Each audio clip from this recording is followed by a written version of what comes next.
Ahora sí, estamos. Excelente. Adelante. Son las 13:28. Voy a poner el show y voy a darte control nuevamente.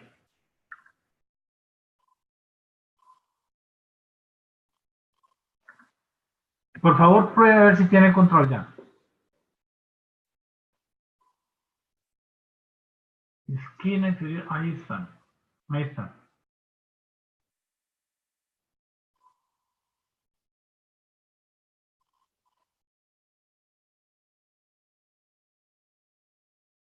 Siempre vas a tener que esperar un momento porque hay un delay en lo que moves el cursor y te responde en la pantalla, ¿verdad?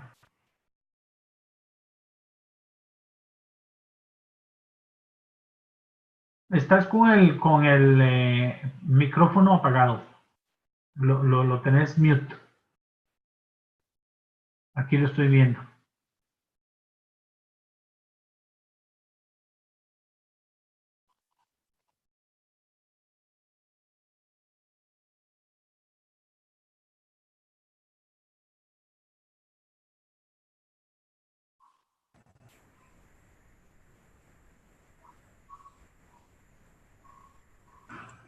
Ahora sí se te escucha, Herbert. Ya.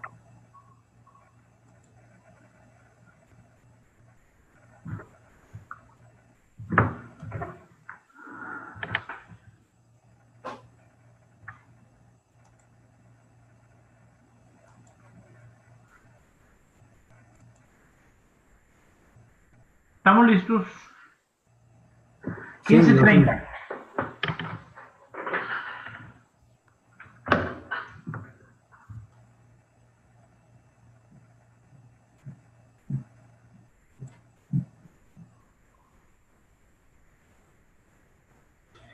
Muy bien, buenas tardes con todos.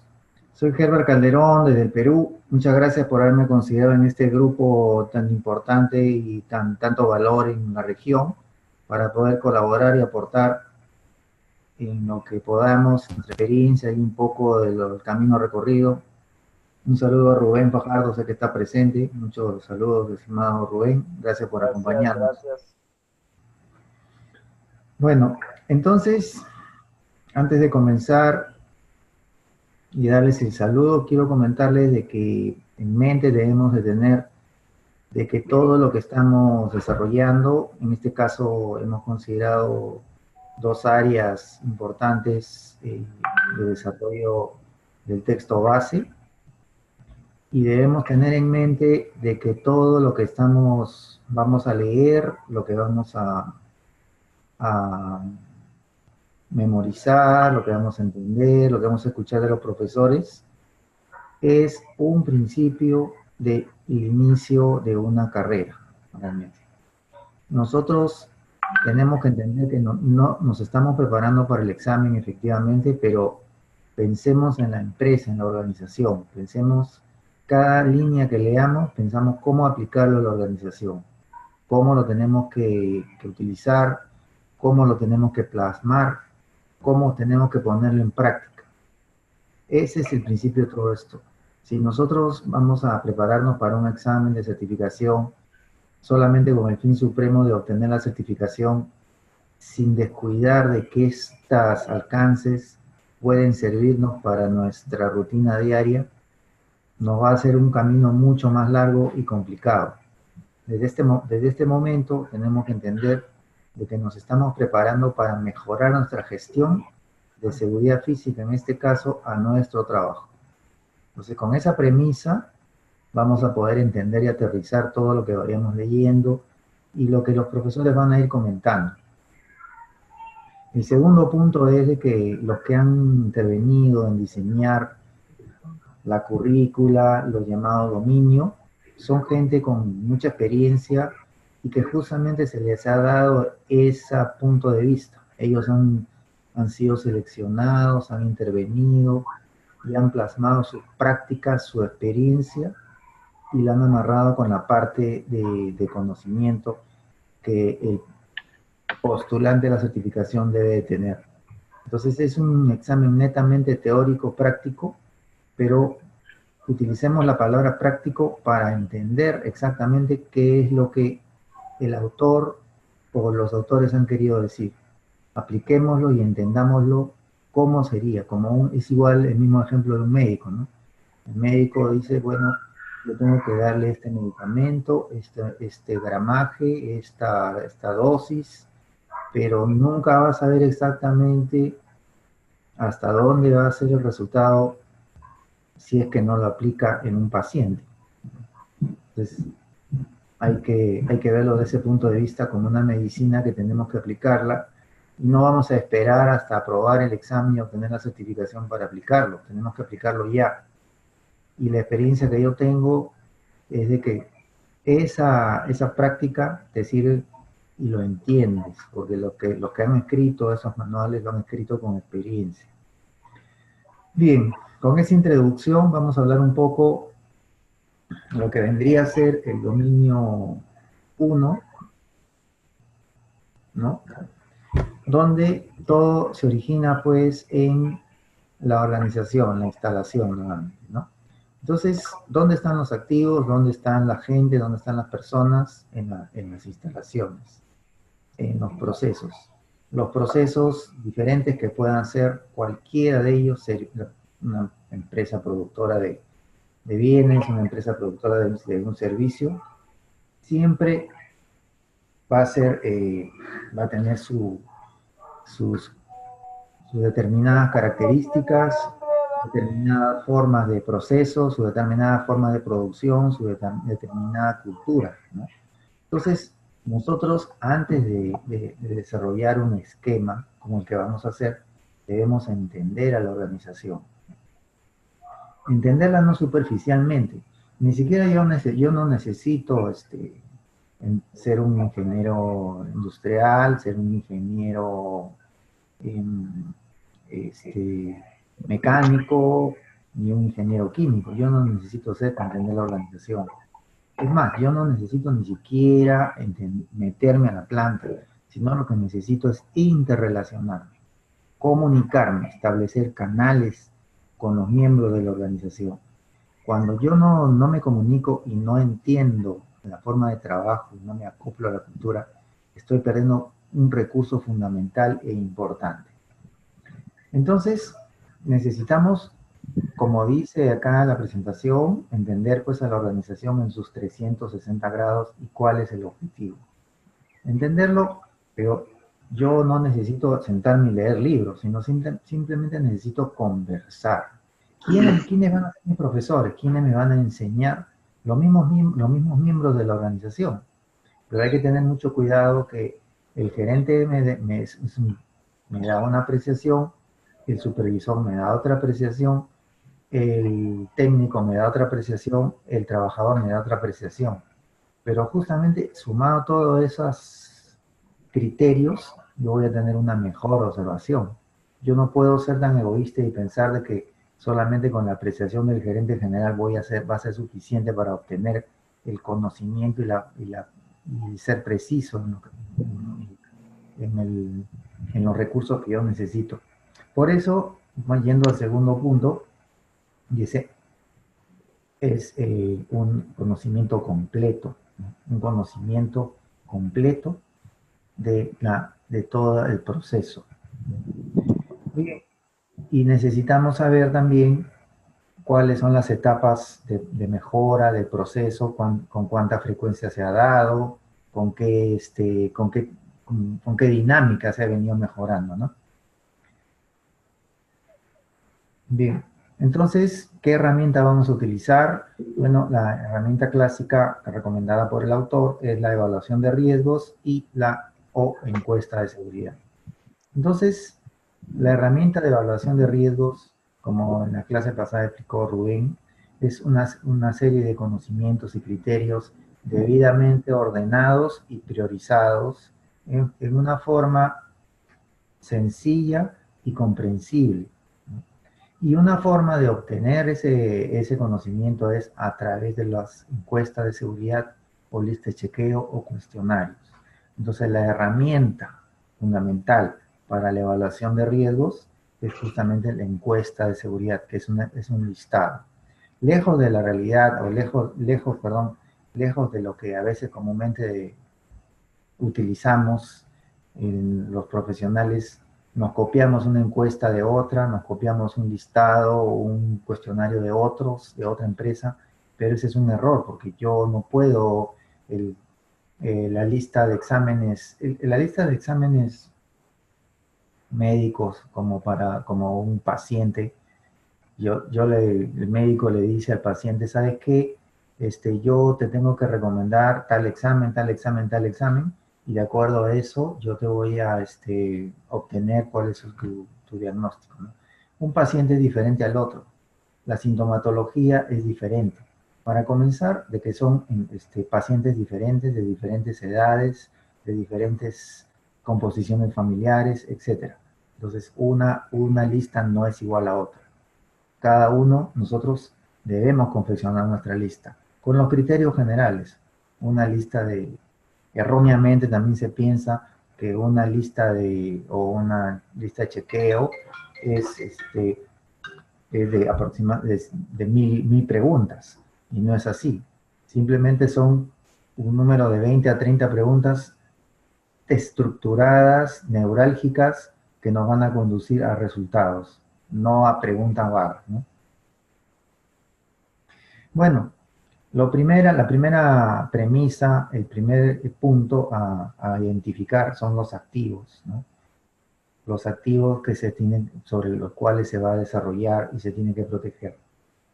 Como consecuencia, vamos a trabajar sobre las amenazas y las vulnerabilidades, que es lo más importante. Pero entonces yo me pongo a pensar, ¿cómo tengo que ubicar los activos y qué son los activos? ¿No?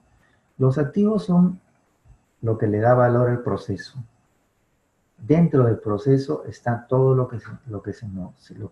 los alcances de la industria o del proceso, valga la redundancia, para poder lograr su producción, su diario movimiento económico. Entonces, ¿cómo identifico yo? Simplemente con una pregunta, la consecuencia. ¿Cuál es con la palabra consecuencia vamos a tener dos cosas. Vamos a aprender cuál es la consecuencia y también me amarro con la vulnerabilidad. Inmediatamente, a mayor vulnerabilidad, a mayor consecuencia, la vulnerabilidad es mucho mayor. A mayor vulnerabilidad, la consecuencia aumenta. Entonces, hay una suerte ahí de proporción. Entonces, si nosotros bajamos la consecuencia de diversas maneras de un activo, por ejemplo, el más común de entender es la información. La información, si tiene una consecuencia muy alta, simplemente duplicando la información o asegurándola o descentralizándola, puede estar en condiciones, ¿no?, de disminuir la consecuencia. O sea, al disminuir la consecuencia, ¿no?, ya el siguiente punto a analizar son las vulnerabilidades. Pero lo primero que yo tengo que hacer es analizar la consecuencia y cómo la puedo gestionar. Bien.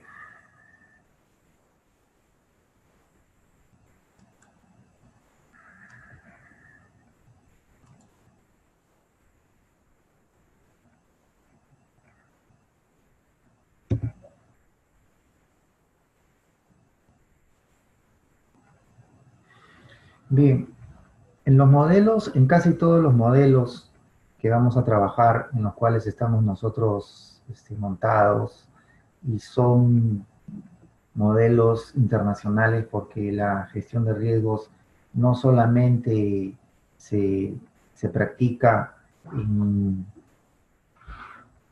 en seguridad, ¿no? Tenemos diferentes sistemas de gestión y casi todos trabajan con el acercamiento a las estadísticas, a las probabilidades, que es un término que nos acerca más a la realidad en base a eventos anteriores. Entonces, para nosotros enmarcarnos en un sistema de evaluación de riesgos, tenemos que tomar en cuenta, el primer término, como dijimos, son los activos, ¿no? Y los activos, como hemos comentado, y lo vamos a profundizar a continuación, son los elementos de valor que le dan valor al proceso. Como consecuencia de ello, las amenazas, porque cada activo tiene diversas amenazas. Hay algunos que son que simplemente son, no tienen ningún valor de reventa, de poderlo producir o cambiar en dinero. No es posible. Sin embargo, para una operación de sabotaje, sí. Por ejemplo, una tarjeta de, de una maquinaria podría no ser atractiva para un delincuente que busca bienes de rápida conversión en dinero, pero sí podría ser útil para un saboteador, ¿no? Una tarjeta que puede paralizar un proceso. Entonces, los pasos son bastante claros, ¿no? Tenemos los activos, las amenazas, luego las vulnerabilidades. Las vulnerabilidades que son las debilidades del sistema, el impacto o consecuencia, su análisis y una línea base de mitigación que son los términos que vamos a utilizar más frecuentemente, ¿no? Bien, entonces, de acuerdo a la secuencia como hemos venido conversando, el primer paso pues es identificar el valor de los activos dentro de la organización.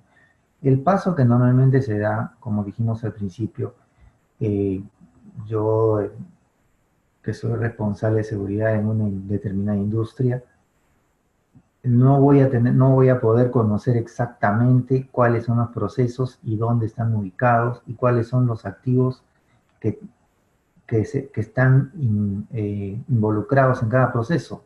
Es muy complicado, ¿no?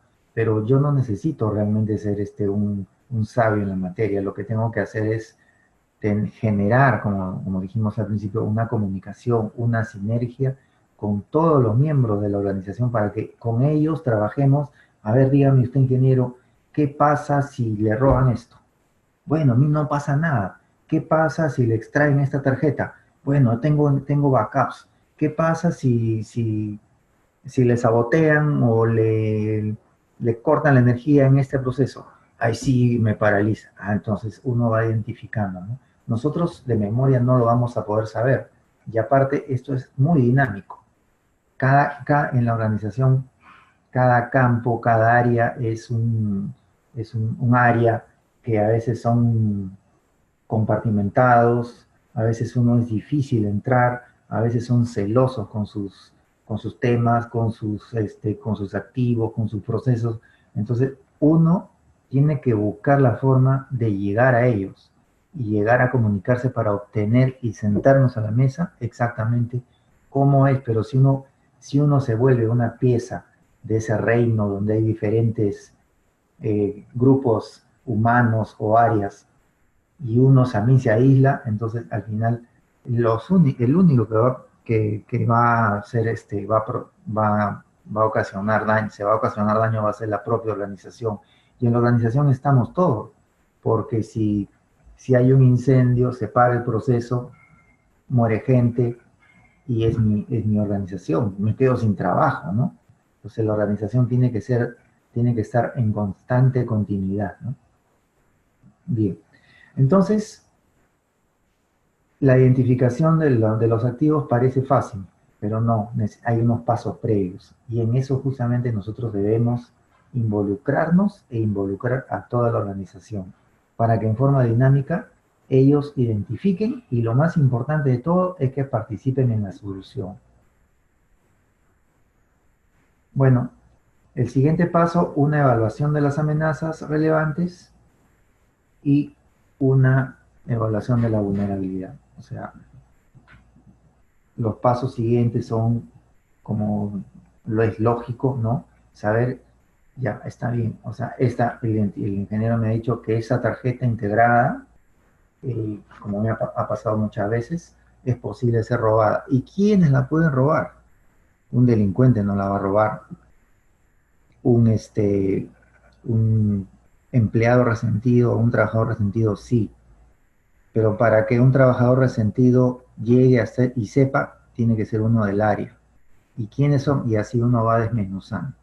Pero la mejor solución, la mejor forma de acción para saber exactamente cuáles son las posibilidades o cuál es la causa raíz, es justamente con el diagrama causa raíz, causa efecto. Entonces, es la mejor manera de trabajar en equipo.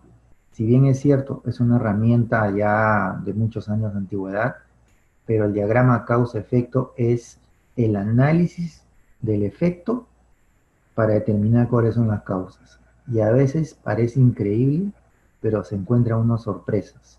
Y donde participa todo el equipo. Y es muy sencillo hacerlo. Lo puede hacer hasta un niño. Entonces, con eso nosotros podemos determinar de dónde probablemente pueda venir la amenaza. Empleado resentido, no empleado resentido, empleados cesados, hay esto, hay el otro. La semana pasada despidieron a 4 trabajadores, etcétera, etcétera, y va saliendo toda la información. Y no es un lenguaje clasificado ni nada, porque el diagrama causa-efecto o la espina de Chicago es algo muy común de la industria la emplea, todo el mundo lo conoce. Bien, la priorización, ¿no? La priorización es aquí el tema. Finalmente, las medidas de mitigación en base a un factor de probabilidad que la amenaza ocurra, teniendo en cuenta el análisis histórico, los historiales, el medio ambiente, el entorno, la ubicación geográfica y las condiciones políticas y sociales y la economía del lugar. Entonces, cuando hablamos de probabilidad es muy importante. Tal vez es lo más importante de toda la presentación. ¿Por qué? Porque la probabilidad, para poder calcular la probabilidad, necesitas tú de data histórica. Y la probabilidad es la certeza o la incertidumbre de que algo puede ocurrir en el futuro, en base a hechos pasados. Yo puedo calcular si hay una tendencia de eventos, quiere decir que hay una determinada probabilidad en porcentaje que puede ocurrir. Y lo más importante de todo es que va amarrado con lo que vamos a ver en la siguiente parte, que es las mediciones, las métricas. Entonces, las tendencias, la probabilidad es una tendencia. Si la probabilidad de el riesgo fue 0.60 y el siguiente mes fue 0.49 y el siguiente mes 0.32, quiere decir que hay una tendencia. Entonces, esa probabilidad que viene del cálculo de hechos históricos, ordenado estadísticamente, nos va a presentar un porcentaje. Y ese porcentaje, esa tendencia, es la que nos va a decir, muy bien, tu gestión está bien. No, tu probabilidad está aumentando. Quiere decir que las vulnerabilidades o tu sistema no está caminando bien. Las vulnerabilidades que tú aparentemente has encontrado no son las que se relacionan con el hecho. O sea, yo puedo tener vulnerabilidades y pensar, bueno, aparentemente la seguridad física, yo creo de que mis vulnerabilidades son, no tengo visión en este lado, no tengo iluminación en este lado, en este sector, no tengo controles de acceso adecuados. Bueno, y gestiono todo un procedimiento, gestiono todo un presupuesto, logro instalar y finalmente veo que los hechos se siguen presentando.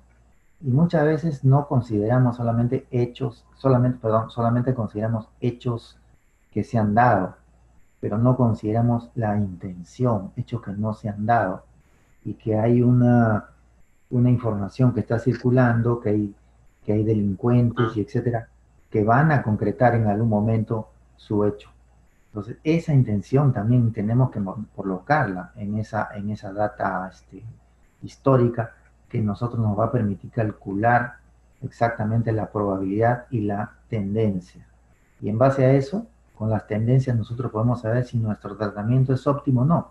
Regresando al problema del médico, el médico dice, bueno, ya efectivamente la infección de 1000 ha bajado a 800, o sea que el tratamiento, siga usted con su tratamiento. El médico no te va a curar de la noche a la mañana. Probablemente en algunos casos sí, pero lo que le interesa al médico es la tendencia. Bien. Bien, entonces, un poco amarrando las tendencias y los temas de probabilidad y estadística, matemática. Otro tema antes de continuar es que cómo trabajamos nosotros nuestra data. O sea, tenemos datos suficientes en la empresa, en la organización, en nuestro sistema. Los datos no solamente son los que llegan a tu escritorio. Los datos son, nuevamente regresamos a la comunicación, lo que obtienes en la comunicación. Has trabajado sinérgicamente con los miembros de la organización y todos han aportado, ¿no?, con información, y hay que mantener ese canal, porque ellos pueden saber las amenazas que puedan haber, ¿no? Entonces, esa información hay que ordenarla estadísticamente y darle una presentación y transformarla a probabilidades. Y eso debemos nosotros, con eso construimos nuestras métricas de seguimiento y nuestras curvas nuestras tendencias, ¿no? Y luego, ahí viene el tema de métodos cualitativos y cuantitativos, que viene a continuación de lo que hemos hablado. Porque nosotros hemos hablado que tenemos que presentarlo matemáticamente, y lo ideal para poder nosotros tener una idea y mostrar las tendencias es amarrarlo a la presentación cuantitativa y cualitativa. Cualitativa es cuando hablamos de, de palabras, cuando hablamos de una definición, de un concepto, de un ranking, ¿no? Términos comparativos, como crítico, alto, medio, bajo. Y cuando hablamos de cuantitativo, ya hablamos de una cifra. Entonces, lo ideal es tener las dos, ¿no? Alto y un porcentaje, 0.8, ¿no? Siendo 1 el máximo y fracciones de decimal como rango. Entonces, uno puede presentar la tendencia, ¿no?, menor de 1, o puede salir, de repente puede escapar hasta 1 o 2, ¿no? O sea, uno puede ordenar, darle una estadística, darle una composición matemática a estos valores de crítico, alto, medio, bajo. Pero estamos hablando de tendencias. Entonces, cuando hablamos de riesgo, hablamos de probabilidades. Y la probabilidad es hasta 1, ¿no? Entonces, menor que 1, menor que 0.8, menor que 0.3, nosotros tenemos que mostrarlo y amarrarlo al tema cualitativo. Regresando al ejemplo del médico, el médico cuando presenta el riesgo cardíaco presenta riesgo 0.9 o 0.92, inmediatamente define la palabra: extremo, alto, medio, bajo, controlado. Cuando ustedes reciben sus análisis de laboratorio, la medicina lo presenta así: presenta el porcentaje y presenta la palabra que va asociada, en la cual define si es alto, medio, bajo o es normal, ¿no? Puede ser normal también. Es la mejor forma de identificar. Y otra recomendación es, otra conclusión, digámoslo así, en estas primeras diapositivas, es de que no solamente lo entendamos nosotros, sino que tiene que entenderlo toda la organización, porque esto se lo vas a presentar a tus directivos, a los gerentes, ¿no? Y ellos tienen que entenderlo. Entonces tú puedes saber mucho de vulnerabilidad, de riesgo, etcétera, pero ellos no te van a entender. Entonces tiene que ser un lenguaje que ellos utilicen, un lenguaje sencillo y claro, porque si no, no vamos a obtener el apoyo que es necesario para desarrollar el plan. Bueno, entonces, como dijimos en un principio también, los bienes o los activos es fundamental para la estimación del riesgo. Y como hemos dicho también, el mismo es muy importante para el desarrollo de la operación o el proceso o el objetivo que tiene la organización. Ellos pueden ser bienes tangibles, intangibles o una combinación de ambos, ¿no? La información es un bien intangible, la estructura es un bien intangible, perdón, la maquinaria, las personas, ¿no?, los programas, los software, todo es la reputación, es un bien intangible también, ¿no? Y entender, digamos, el conjunto, es un conjunto. Es un conjunto, es un bien en el cual hay un conjunto de bienes, ¿no?, que son los que ordenadamente van a darle el valor a la operación y a la producción. Entonces, de acuerdo a la definición del autor, todo lo que la compañía debe proteger porque es valioso y es justamente lo que la compañía necesita para mantener la continuidad o la operación. ¿Está más claro?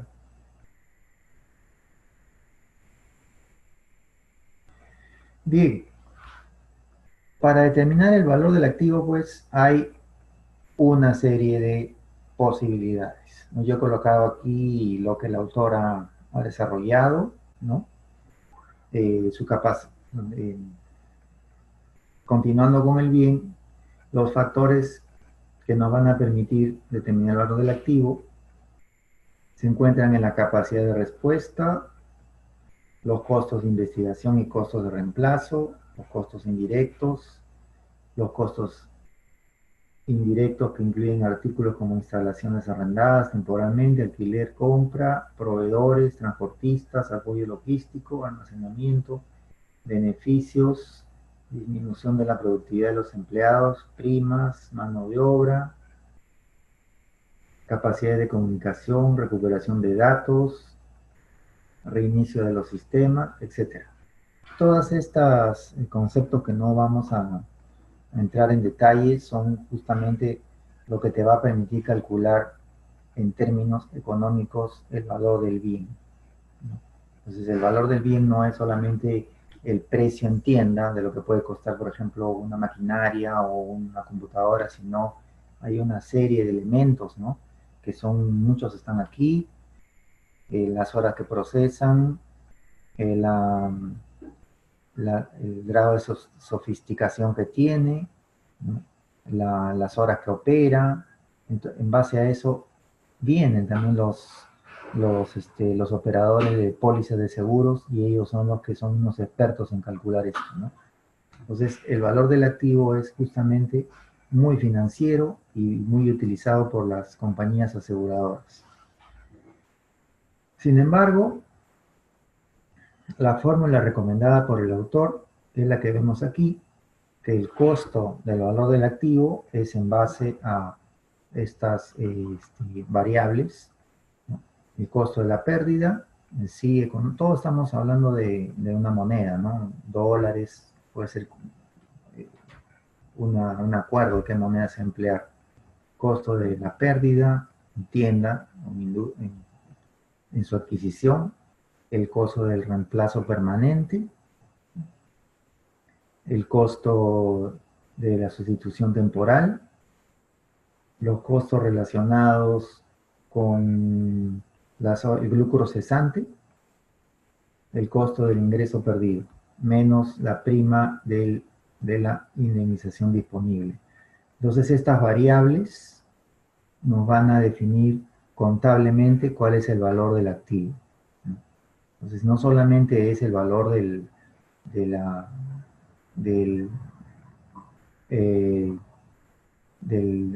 en tienda, sino hay un costo de reemplazo, las horas necesarias para recuperar la producción, las primas, el costo del seguro, lucro cesante, todo eso se tiene que calcular financieramente. Entonces, los, los, eh, las compañías aseguradoras pues son los expertos en eso, ¿no?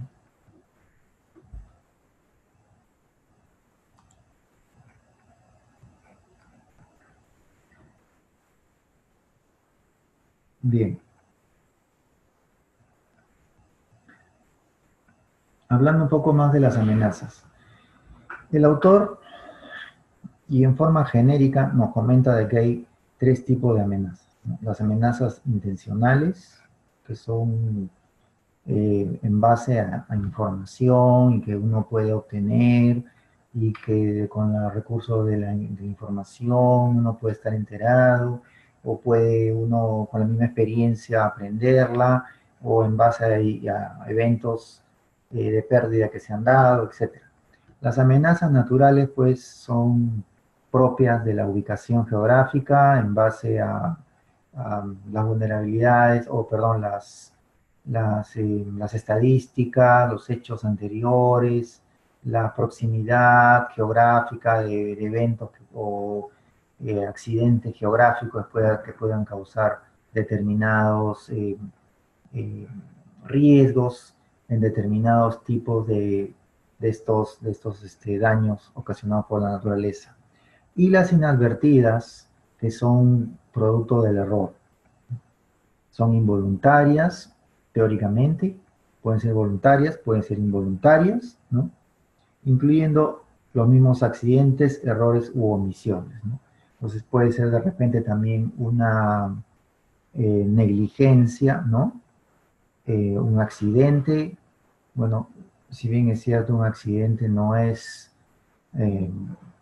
no es involuntario, ¿no? Sin embargo, detrás del accidente pues hay una serie de situaciones que han llevado al accidente y los errores. Entonces, a veces estas negligencias, estas incompetencias, estas fallas, estas ausencias de determinadas condiciones del trabajo también podrían ser, llevan a determinadas errores y son consideradas como amenazas.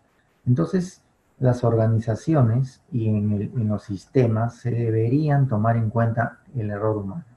El error humano es un porcentaje hasta del 30 a 35% de las pérdidas que hay en las organizaciones, ¿no? Entonces, generado por dos situaciones, ¿no? Por las actitud de la misma persona o por la falla del sistema.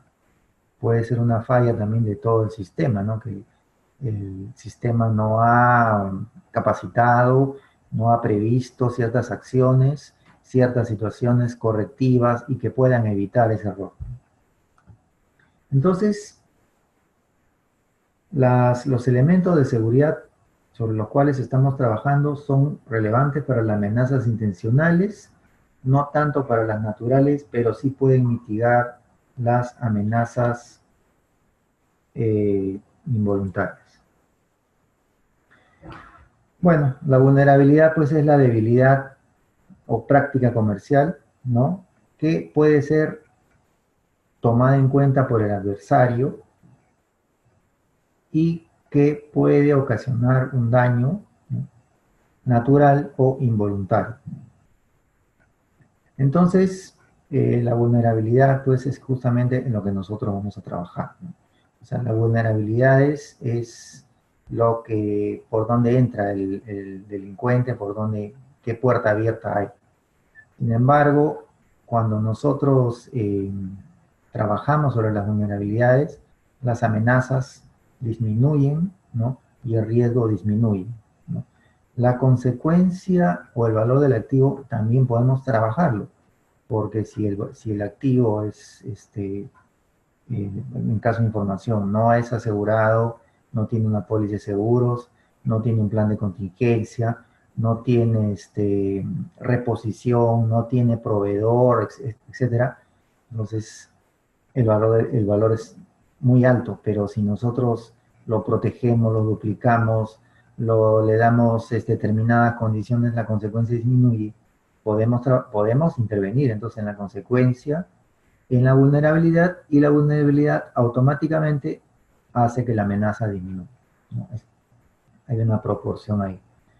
Bueno, entonces, un poco más desarrollando, yéndonos a lo que el autor comenta, que las vulnerabilidades tienen, pues, se catalogan en base a los términos de observabilidad y explotabilidad. Entonces, ¿en qué consiste esto? Que la amenaza observa y no se queda con los brazos cruzados, sino va a explotar esa amenaza, esa vulnerabilidad, ¿no? Entonces primero observa y luego explota.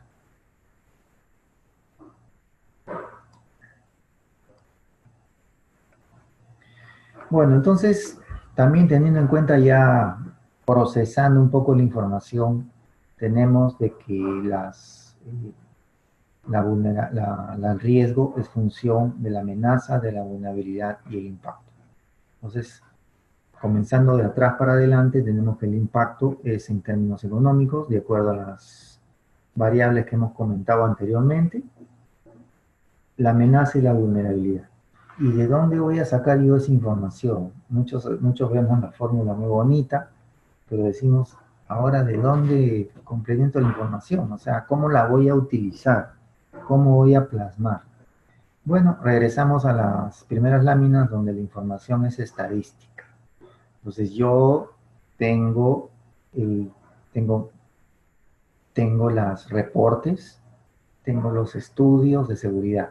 Entonces, por eso la herramienta más importante para poder llegar a estos detalles es el estudio de seguridad, porque con el estudio de seguridad, este chequeo, auditoría, como quieras llamarlo, vas a estar en condiciones tú de poder tener la información. Entonces, yo con esa lista de chequeo, que no es la que simplemente la lista de chequeo, la que el profesional o el asesor de seguridad rellena, ¿no? Sino la lista de chequeo que yo se la entrego a mis supervisores de campo y que ellos constantemente están llenando los formatos con información, que puede ser una tablet, no necesariamente escrita, y me van abasteciendo información.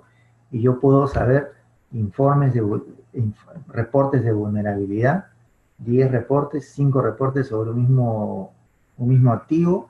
Entonces, de 10 reportes, ahora tengo solamente 5, ahora tengo 3, entonces hay una tendencia. Y esa cantidad de reportes debidamente procesada y convertida en estadística y luego en probabilidades es justamente la numeración que yo tengo que aplicar aquí. ¿Y para qué me sirve esta fórmula? Para medir el riesgo periódicamente. Entonces tengo que medir el riesgo cada 30 días, cada 40 días y ver la tendencia. Porque nosotros estamos hablando de tendencias, no estamos hablando de que yo el riesgo lo voy a solucionar en una noche, en 2 noches. A mí lo que me importa es la tendencia para ver, acuérdense del médico, si el tratamiento está dando óptimos resultados.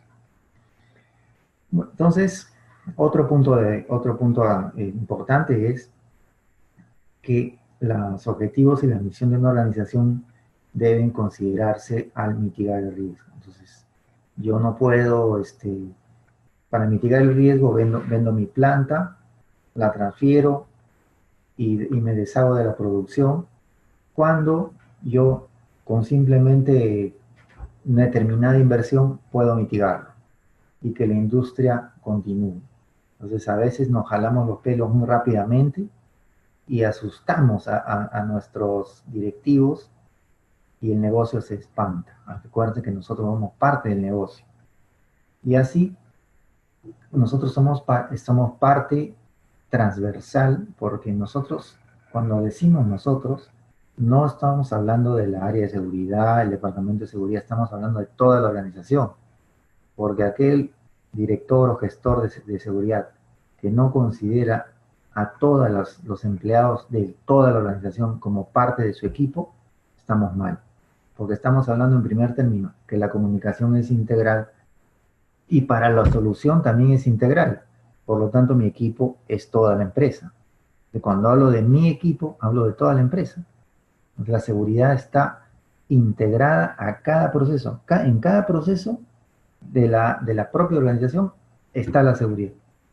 Y cuando decimos de seguridad, no es el encargado de seguridad, es que el empleado debe tener, así como producen ellos con calidad, con medio ambiente, con seguridad industrial, así tienen que producir con seguridad también. Debe ser parte de su proceso diario. Entonces, eso va a contribuir a lo que está en el párrafo, los objetivos y la misión de la organización. Si nosotros nos cegamos o nos aislamos, la única que va a perder es la organización a través de sus procesos. Bien, entonces, el riesgo pues es sobre lo cual nosotros tenemos que trabajar y en base a su correcto dimensionamiento nosotros vamos a poder programar nuestro plan. Entonces, nosotros debemos permitir que la organización pueda desarrollarse a través de la efectividad de las medidas y todo el plan que nosotros venimos aprovechando, ¿no? Ahora, otro tema que comenta el autor es la experiencia externa. Dicen de que la experiencia externa de gente con un poquito más de recorrido es importante. Yo creo que sí, y que ahí a veces ofrecen diversas soluciones que a veces uno no la encuentra. Pero no olvidarse que uno es el que conoce el proceso. De repente el consultor también, ¿no? pero al final uno es el que se queda con la información y al proveedor debe darle el lugar que debe ser. Sin embargo, es importante una experiencia adicional.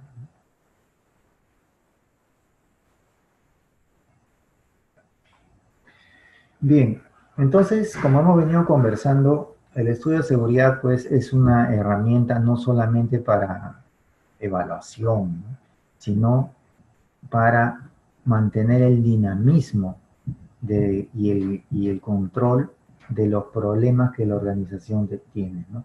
Entonces, prácticamente el estudio, ¿no?, se centra en dos alcances: sobre los riesgos para los activos físicos, ¿no?, que son todo lo relacionado con la operación, y las medidas de protección. Entonces, en base a ello, el estudio se desarrolla y tiene ese alcance, ¿no?, sobre los activos mismos y sobre las medidas y su seguimiento, ¿no? En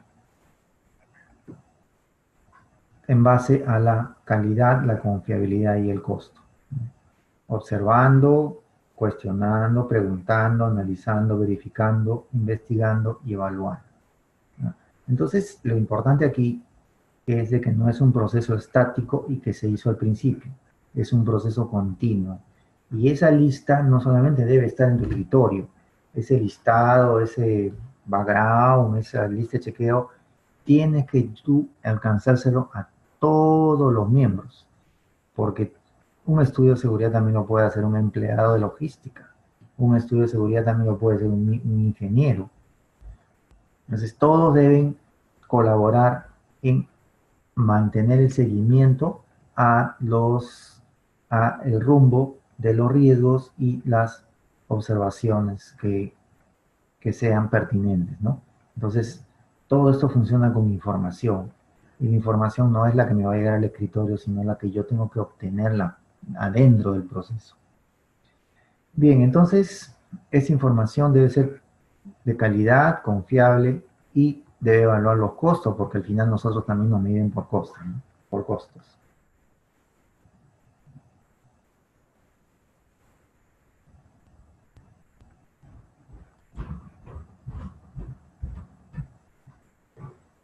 Bueno, entonces, ¿qué información va a salir en las encuestas? Falta de redundancia, copias, puntos únicos de falla, sistema crítico, organizaciones o componentes con poca capacidad de respuesta inadecuada, facilidad de acceso, medidas de seguridad inadecuadas, presencia de materiales peligrosos, posibilidad de daños colaterales y análisis de costo-beneficio. Entonces, la información que nos va a ofrecer estas encuestas es la presente. Entonces, toda esa información que atañe al proceso tiene que desarrollarse. Entonces, como ustedes saben, este es un proceso muy dinámico, y los que saben exactamente dónde están, por dónde es el rumbo, qué es lo que se ha empleado, qué se ha mejorado, qué industrialmente. O sea, los ingenieros se reúnen para ver un proceso nuevo, para adquirir un determinado compuesto o cambiar un proceso. Yo no soy presente en esa reunión. No puedo estar en todas las reuniones, pero sí hay decisiones que ellos pueden tomar y que nosotros no estamos enterados. Entonces, sin embargo, mi plan está para este lado, y de repente ellos han cambiado para este lado y yo no lo sé. Entonces, esa comunicación de lo necesario hay que mantenerla siempre. No es que yo esté en todas las reuniones, simplemente que ellos mismos tengan en cuenta que son responsables también de la seguridad y deben comunicarnos cualquier modificación que pueda haber.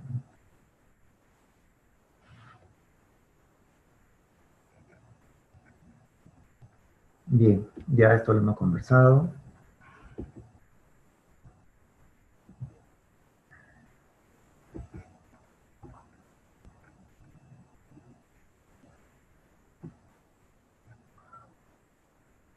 Bueno, también las encuestas deben probar si los sistemas están funcionando. si las medidas están marchando bien, si todo está funcionando sobre la marcha. Entonces, controlar los controles es una palabra que define esto.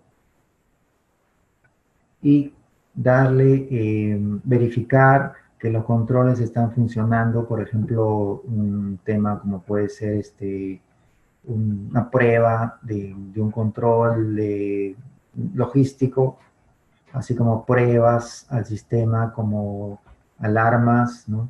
Evaluar la respuesta de la fuerza de respuesta, evaluar la reacción, evaluar el grado de seguridad de información que hay de los servidores. Entonces, el autor recomienda de que se hagan pruebas constantes al sistema. Y los informes relacionados con este tema de la encuesta tienen pues dos funciones.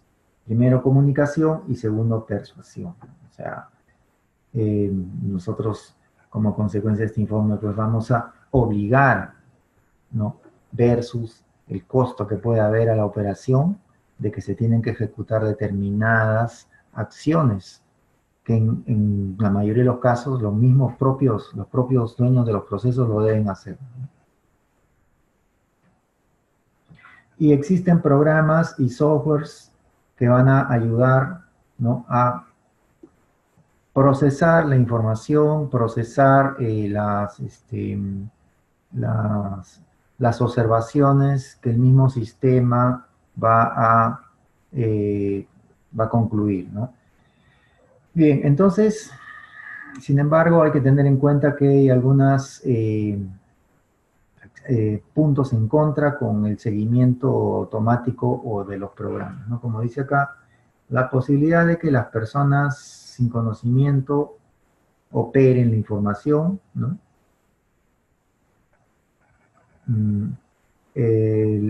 Los sistemas de procesamiento son bastante costosos y la excesiva complejidad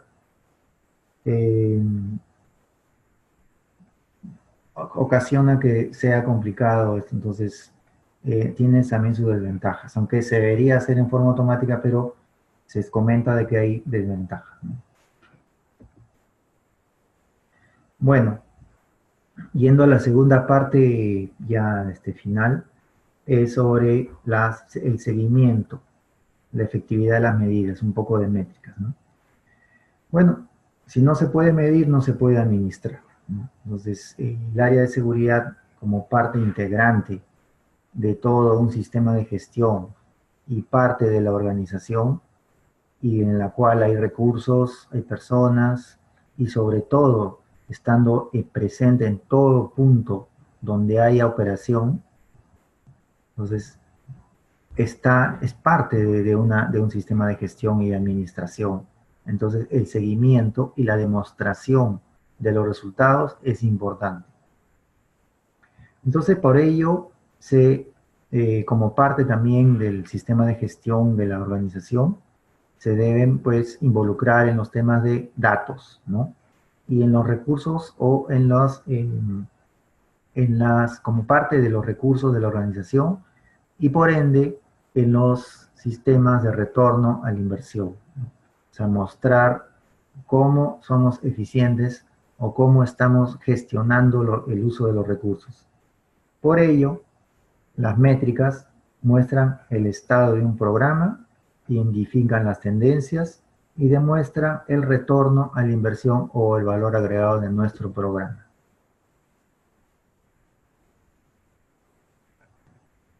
Entonces, para nosotros desarrollar un efectivo sistema de métricas y nos permita eso convencer, nos permita demostrar en forma objetiva cuál es el rumbo del riesgo y cuál es el retorno a la inversión, ¿no? Entonces, nosotros estamos obligados y prácticamente en seguridad física existen muchas medidas de desempeño en diferentes partes de nuestro trabajo, de cómo podemos demostrar y medir las tendencias del riesgo. El riesgo, como ustedes saben, se mide pues con información, ¿no?, certera, adecuada, ¿no? Y como resultado de esa información se mide la tendencia, se calcula la tendencia. Y lo dinámico que puede hacer esto nos va a permitir monitorear, porque esa es la palabra, ¿no? Monitorear nuestro sistema. Entonces, el monitorear el sistema y monitorear el rumbo de nuestro plan es a través de la tendencia del riesgo. Y la tendencia del riesgo, volvemos a regresar a lo de antes, es en base a la información, de los riesgos, de las amenazas, de las vulnerabilidades, de las consecuencias. Entonces, esa cantidad, esa cifra que tenemos que calcularla dinámicamente, nos va a permitir medir el riesgo. Y en base a eso, presentar el retorno a la inversión de lo que estamos hablando. Sin embargo, ASIS tiene una publicación que está colgada en la página web, cualquier miembro la puede bajar, donde hay métricas en seguridad y es gratuita, donde con mucho detalle se presentan las diversas métricas. Entonces, estas métricas, estos lineamientos que ASIS ofrece, ¿no?, se desarrollan de acuerdo a criterios técnicos, que son la confiabilidad, validez y la generalidad, criterios operacionales, costo, tiempo, manipulación, y estratégicos, donde está el retorno a la inversión, la relevancia y la comunicación. Entonces, para los lineamientos que da ASIS, que son importantes conocerlos, estos son los puntos desde donde nosotros vamos a analizar la información.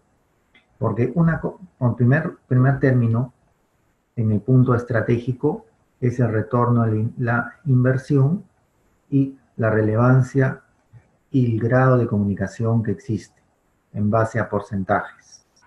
Para criterios técnicos, en base a nuestro sistema, tenemos la confiabilidad, la validez y la generalidad. Y en los criterios operacionales, costo, tiempo y manipulación. Entonces, cada uno de ellos nos da un alcance de por dónde está yendo nuestro sistema, pero con la premisa de que nosotros debemos medir el riesgo. Entonces, el riesgo nosotros debemos medirlo, analizarlo en base a las variables que hemos comentado al principio y luego desarrollar ya en forma más técnica estos detalles. Y aquí un poco más desarrollado, tenemos el rendimiento sostenido de la calidad, ¿no?, que es la principal preocupación en base al desempeño operacional y al desempeño estratégico, donde tenemos medidas o puntos a desarrollar en la gestión de los negocios y el crecimiento de la organización, ¿no? Para ello está soportado en los pilares de eficacia, eficiencia e iniciativas estratégicas.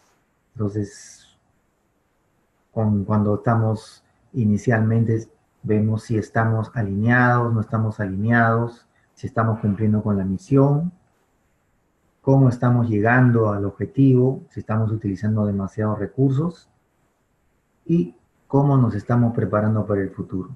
Entonces, toda la información debidamente mostrada y presentada debe ir en esos objetivos, en esos resultados. ¿Qué es lo que a la organización le interesa? Saber cuál es tu rendimiento sostenido y de calidad. Sostenido, un rendimiento, ¿no? O sea, estamos hablando nuevamente de tendencias. O sea, mi tendencia debe ser cada vez mejor para llegar al objetivo.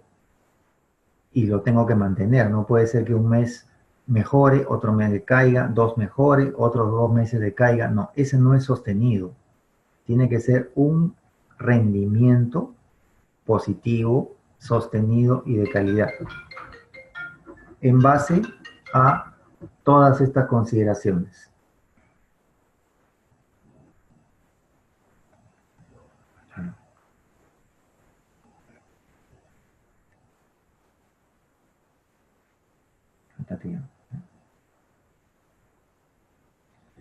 Bien.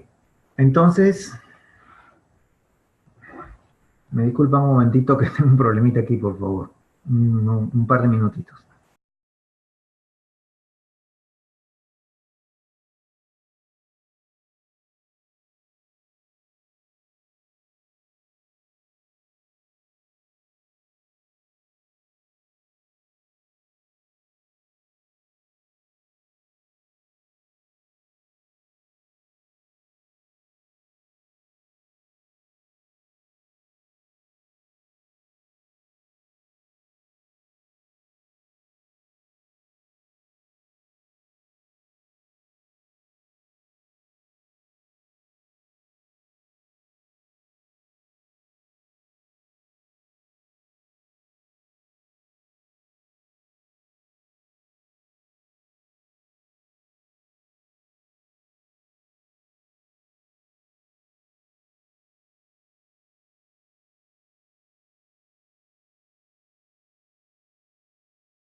Mil disculpas, por favor. Bien, entonces tenemos, para recopilar y construir toda esta información, debemos no desesperarnos, sino las métricas se construyen poco a poco. O sea, la experiencia que yo tengo con la construcción de métricas es comenzar de lo más sencillo, ¿no? ¿Y qué es? Y justamente la primera información que uno tiene a la mano, que uno desarrolla, porque lo primero que uno hace es construir un sistema de gestión de riesgos, y lo primero que uno hace es una lista una encuesta de seguridad, un estudio de seguridad.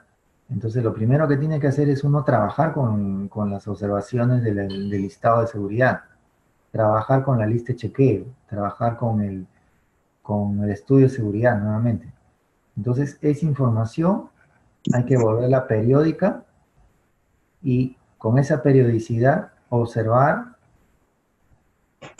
cada 30 días puede ser si esas observaciones han aumentado o disminuido, y esas las amarramos a la vulnerabilidad. El otro punto, ese es en el término operativo. En el término de costos, bueno, es lo que todos hacemos con respecto a los mismos costos y proyectos de seguridad que uno hace. Pero la información no hay que desesperarse por obtenerla. Hay que ir procesándola poco a poco a medida que uno va empapándose o formando la información necesaria, porque uno no se va a desesperar para construir canales y recursos de información, sino con lo que tiene, uno puede ir construyendo, y eso más bien le va a permitir ir mejorando y ser más eficiente, ¿no? Bien, entonces las métricas deben ser tipo SMART, de acuerdo a lo que el autor recomienda, deben ser específicas, ¿no? Medibles, alcanzables, repetibles, dependientes de tiempo. Entonces, esas son las características de la metodología SMART que son recomendadas por el autor también, ¿no? Entonces, no es una información, digamos, no periódica, es una información permanente, detallada, que sea posible de medir y hacerle seguimiento, que lo tengamos a disposición, ¿no? Repetible y que sea periódica.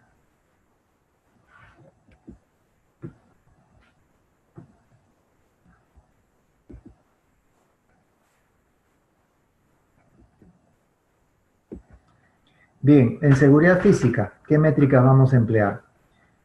Bueno, lo recomendado es que se utilice la primera, la más importante de todas tal vez, es el control de acceso físico. O también la medida, el control o la capacidad de análisis de un sistema de video.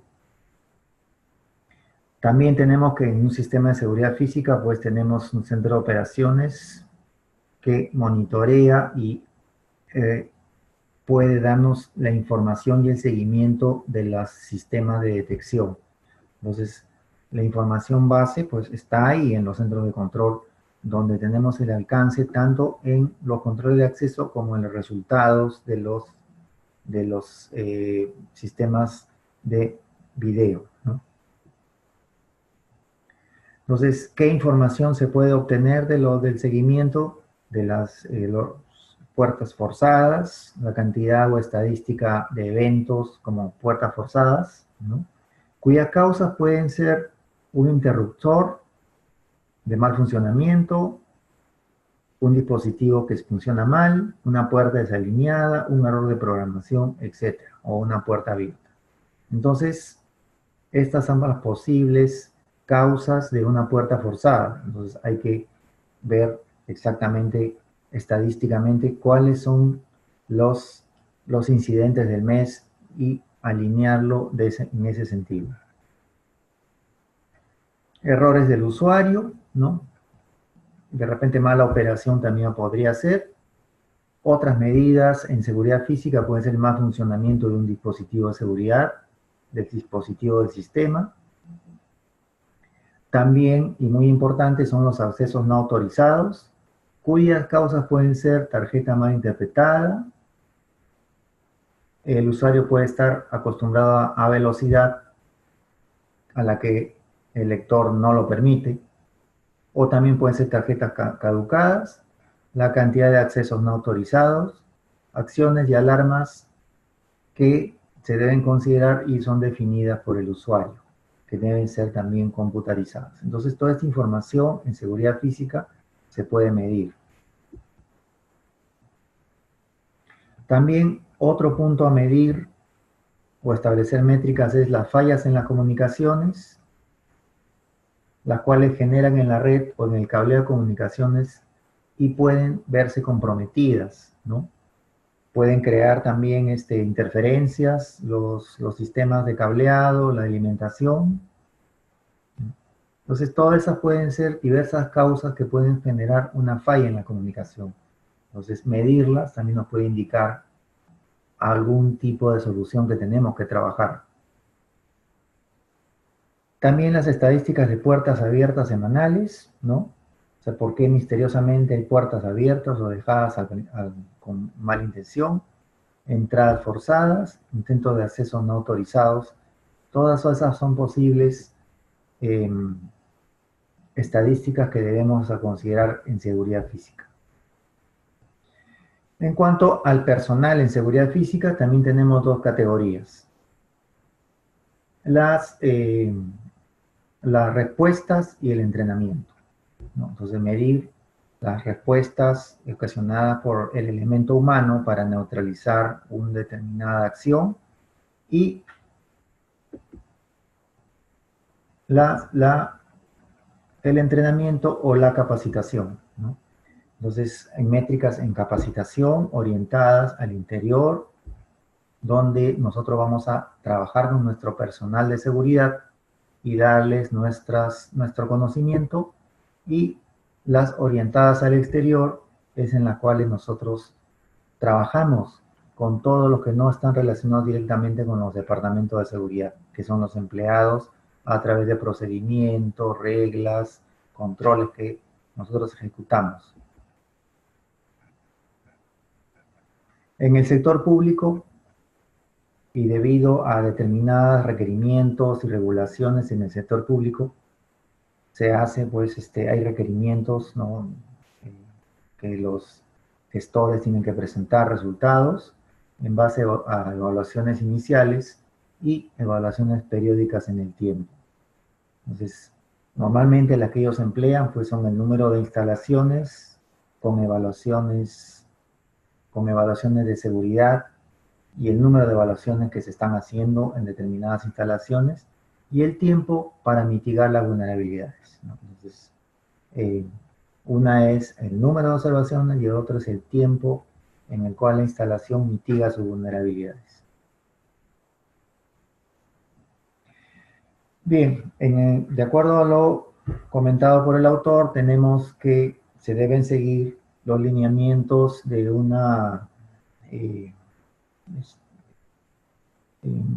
un sistema, un estándar de cumplimiento de sistemas IT de una corte federal, es una ley, un acta, ¿no? Que es desde 2002, donde obliga que los sistemas deben ser auditados periódicamente de acuerdo a ley, ¿no?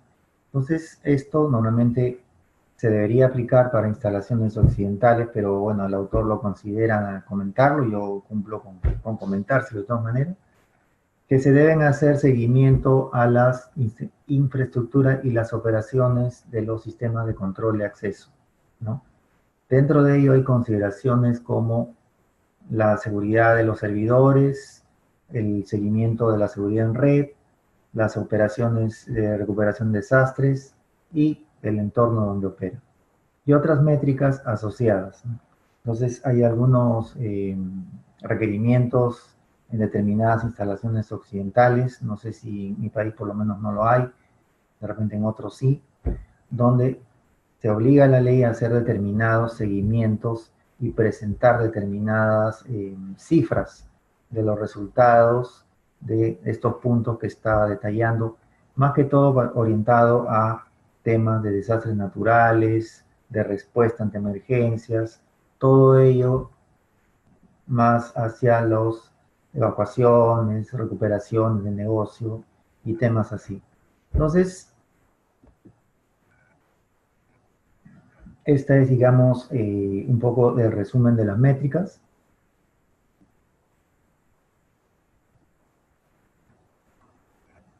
Y con eso nos va a permitir hacer una presentación global a la organización de cómo es la gestión de seguridad. Entonces, nosotros presentamos las estadísticas y presentamos las tendencias. Bueno, en este caso en forma genérica lo presenta, donde hay sistemas, personal, cumplimiento, determinadas consideraciones como tú la vas a medir y determinados trimestres o años ves si ha habido mejora o ha decaído o cuál es la tendencia y hacia dónde va, ¿no? Entonces, eso es lo que nosotros debemos mostrar en forma objetiva en los comités gerenciales donde tenemos alcance y participamos. Bueno, adicionalmente, en forma más administrativa, ya en forma diaria para medir la gestión y los resultados, ¿no? Ya no tan estratégicas, sino más del día a día, más corriente, podemos presentar número de solicitudes de seguridad recibidas, ¿no? Frente a medidas por tiempo, ¿no? En base a la medición y eficacia del sistema de control de acceso, tipo de solicitudes de ya netamente administrativas, solicitudes de cambio de credenciales, etcétera, todo lo que se realiza en los controles de acceso. También podemos presentar los números de incidentes de seguridad, los costos de seguridad por pie cuadrado, por empleado, por evaluaciones de seguridad, los costos que normalmente consideramos, ¿no? Bien, discúlpenme por haberme excedido, realmente era bastante amplio, pero espero haber considerado las partes más importantes y si es que hubieran preguntas o pues no sé cómo estamos manejando la secuencia.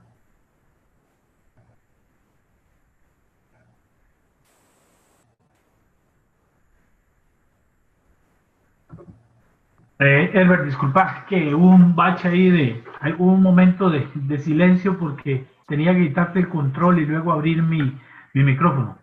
Bueno, muchísimas gracias por la presentación. En realidad, si lo ves, hay 10 personas conectadas en esta tarde, lo cual es difícil para el tema de seguridad lograr reunir a tanta gente, así es que muy importante todo lo que nos has mostrado.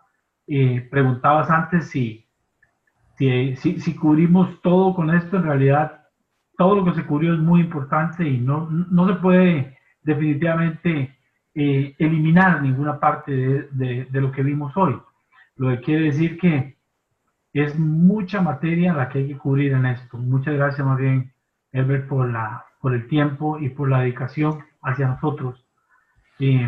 A ver si le cedo la palabra a los compañeros que quieran participar y lo vamos a hacer en orden de la lista que tenemos, empezando con Jeffrey, luego Jorge, Bill y ahí para abajo en la lista que está acá. Adelante, Jeffrey. No, lo primero que nada, muchísimas gracias por el tiempo. La verdad, muy provechoso. Yo estaba aquí tomando nota de todo lo que nos iba hablando junto con el libro. A mí me queda bastante claro y agradecerle el tiempo. Muchísimas gracias. Adelante, don Rubén. Pues nada, creo que esto es enlazar nada más lo que Ebert hoy nos pone para los que van ahí al examen. Recuerden que lo importante en el PSP es, hay áreas claves de pregunta. Gente que ha hecho el examen de PSP recientemente nos reitera que definitivamente, bueno, pues hay que tener toda la información y leer el nuevo libro bien. Tienen que pensar o tratar de acostumbrarse a la forma en cómo van a estar hechas las preguntas. Y bueno, no hay mucho que comentar de lo que diga Ebert. Ebert es muy claro en su forma de exponerlo. Y nada más es tratar de obtener algún tipo de cuadro de análisis o un cuadro sinóptico de todos los puntos finos hacer un acordeón. Acuérdense que yo les he dicho que para el examen de CPP, PCT o PCI, lo importante es hacer acordeones. No vas a poderlo sacar en el examen, pero sí te ayudan a esquematizar puntos clave que van a hacer, que casi siempre son los que a fuerzas vienen en el examen. Muchísimas gracias, Eber. Adelante, Bill. Gracias a ti, Rubén.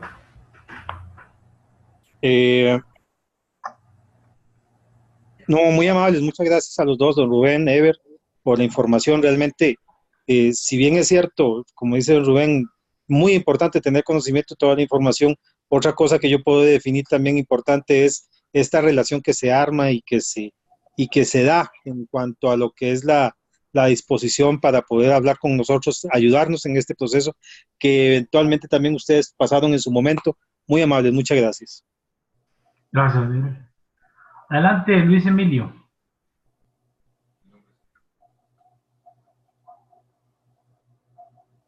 Está en mute. Adelante, Luis Emilio. Tenés mute el micrófono. Está muteado todavía. Ok. Johnny, adelante.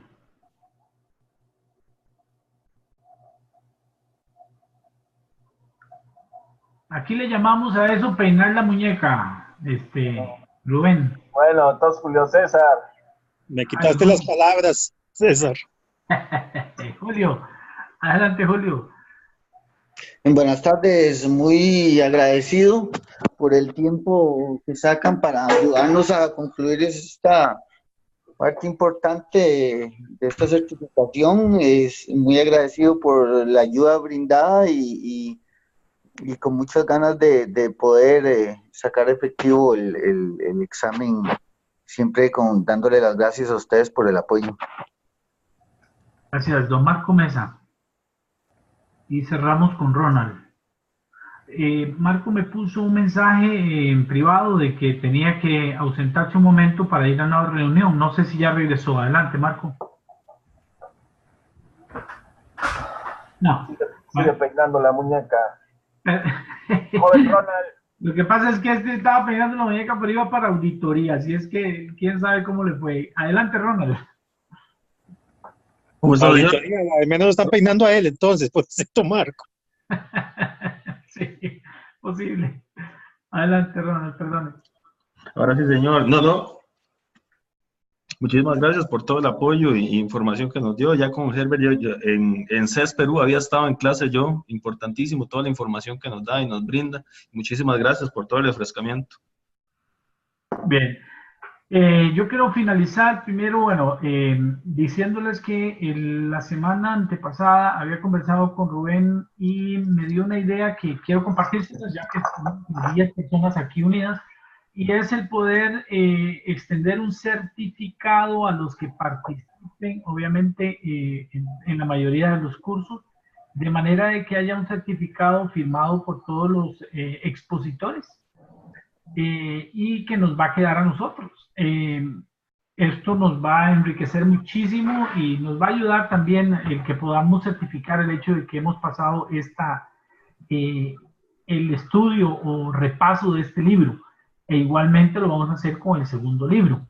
Pero sí, Rubén, acogemos la idea de poder hacerlo, de poder tener un certificado. Ahí idearemos de qué manera lo firma tanto Herbert Calderón y todos los demás, pero de momento la idea principal es que podamos tener un certificado todos nosotros de estas horas que vemos que no son pocas, de estas horas que queremos invertir en esto. Adelante, Rubén.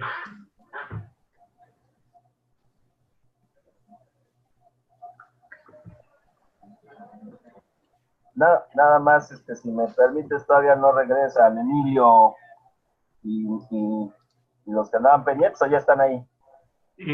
No sé si Emilio ya regresó. Emilio, adelante. No, de hecho ya se desconectó Emilio. No está Emilio. Yo lo tenía todavía en la lista. Ok, no, sí está. Parece que sí está y me hace falta Johnny. Johnny sí se desconectó. Emilio sigue ahí. Emilio, adelante.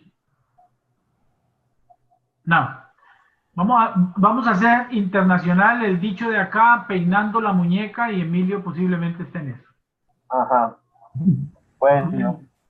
Cerramos. Oye, nada más comentarles, muchas gracias a Ever Calderón por este esfuerzo. Finalmente, esto surgió un poquito por la iniciativa de César, allí en el grupo que tenemos de solo certificados, amigos certificados, que ya andamos en los 200, se lanzó esta idea de quién quería ser expositor, gracias a los que han contestado. Ya oyeron a Ever, conmigo tuvimos algún problema el domingo, pero ya tienes la presentación, ¿no, César? Ya la tengo, ya la subí, ya la compartí, y les comento a los dos compañeros, tanto bueno, no está Cadena tampoco, Pepe Cadena no se unió, pero ya ellos dos tienen acceso a la base de datos donde está tu presentación colgada. Ok, sí, si ya nos damos un poquito de tiempo más adelante, podemos revisar esos 40 minutos que faltaron, porque como lo dijo Ever, el tiempo es muy poco para hablar de dos temas, 2 capítulos, y cada capítulo tiene su complejidad, y mientras más vamos avanzando, más complejo se hace. Yo les agradezco mucho y será un gusto acompañarlos siempre que nos inviten por acá. Muy bien, gracias. Bueno, a todos muy buenas tardes entonces, que la pasen muy bien y nos estamos escuchando, caballeros, el jueves, el 9, nos estamos escuchando, no recuerdo ahorita la hora, pero debe andar similar a la de hoy.